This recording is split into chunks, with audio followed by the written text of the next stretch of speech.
అప్పాజీ మోటివేషన్స్కి స్వాగతం అండి. అందరికీ నమస్కారం. లాస్ ఏంజల్స్లో అగ్ని ప్రమాదం. లాస్ ఏంజల్స్లో జరిగిన భారీ అగ్ని ప్రమాదం గురించి ఇప్పుడు మీకు వివరంగా తెలియజేస్తాను.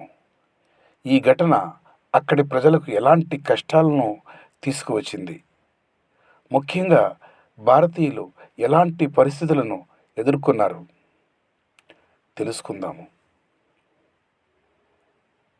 ఘటన కాలం జనవరి 5 నుంచి జనవరి 10 వరకు లాస్ ఏంజల్స్లో పసిఫిక్ పాలిసాడ్స్, ఈటన్ హార్ట్స్, పా హాలీవుడ్ హిల్స్ వంటి ప్రాంతాల్లో మంటలు చెలరేగి వేగంగా వ్యాపించాయి.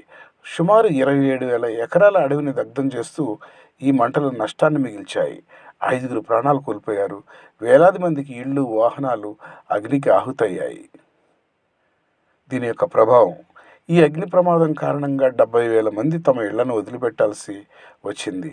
సహజంగానే లాస్ ఏంజల్స్లో నివసిస్తున్న భారతీయులు కూడా ఈ మంటల ప్రభావాన్ని తీవ్రంగా అనుభవించారు. వసతి గృహాలు దొరకకపోవటం, తాత్కాలిక స్థలాల్లో వసతి ఏర్పాటు సవాలుగా మారడం వంటి ఇబ్బందులు ఎదురయ్యాయి. భారతీయుల పరిస్థితి: ఒక భారతీయ ప్రవాసి మాట్లాడుతూ, ఈ మంటల వల్ల మా జీవితం ఆందోళనకు గురైంది. పిల్లలతో బయటికి వెళ్ళే పరిస్థితి చాలా భయంకరంగా అనిపించింది.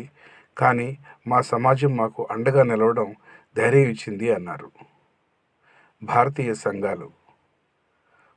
సంఘాలు ముందుకు వచ్చి బాధితులను తక్షణ సహాయం అందించాయి.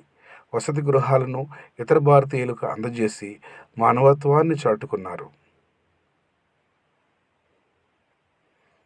మంటల అదుపు ప్రయత్నాలు: అగ్నిమాపక సిబ్బంది నిరంతరం ప్రయత్నించినప్పటికీ బలమైన గాలులు, పొడి వాతావరణం మంటల అదుపులోకి రాకుండా చేశాయి.